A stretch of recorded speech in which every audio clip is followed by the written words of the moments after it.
এটা ছিল আমার চার্ট প্রেজেন্টেশন দেওয়ার আগের দিন। ফার্স্ট এড নিয়ে একটা চার্ট বানিয়েছিলাম। তারপর প্রচন্ড জ্বরের মধ্যেই আমি রং টং করে চার্টটাকে রেডি করছিলাম।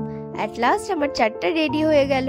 আর তার পরের দিন জ্বরটা অল্প সারতেই আমি চলে গেলাম কলেজ। তাড়াতাড়ি করে কলেজ গেলাম, কারণ আমার বান্ধবীর চার্টটা অল্প একটু করে দেওয়ার ছিল।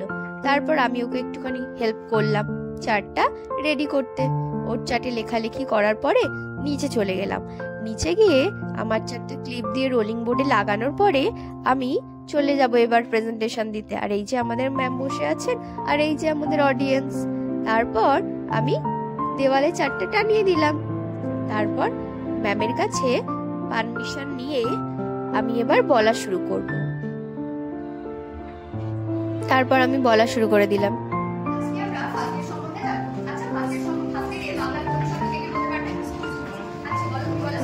প্রাথমিক চিকিৎসা। হ্যাঁ, ঠিক বলেছো। আচ্ছা, দেখো, কোনো ব্যক্তি যদি হঠাৎ কোনো দুর্ঘটনা বা কোনো আঘাতপ্রাপ্তি ঘটে, তাহলে তাকে চিকিৎসা কেন্দ্রে বা ডাক্তারের কাছে নিয়ে যাওয়ার পূর্বে আমরা যে প্রাথমিক চিকিৎসাটা তৎক্ষণাৎ করে থাকি তাকেই বলা হয় ফার্স্ট এড, ঠিক আছে, বা প্রাথমিক চিকিৎসা। এই প্রাথমিক চিকিৎসা ক্ষেত্রে তার একটা বক্স থাকে, যার মধ্যে খুব জরুরি উপাদানগুলো থাকে, যার দ্বারা সবাইকে কিন্তু এই চিকিৎসাটা করা হয়ে থাকে। তারপর আমরা চার্টের সাথে কিছু ছবি তুলে বাড়ি চলে এলাম। টাটা।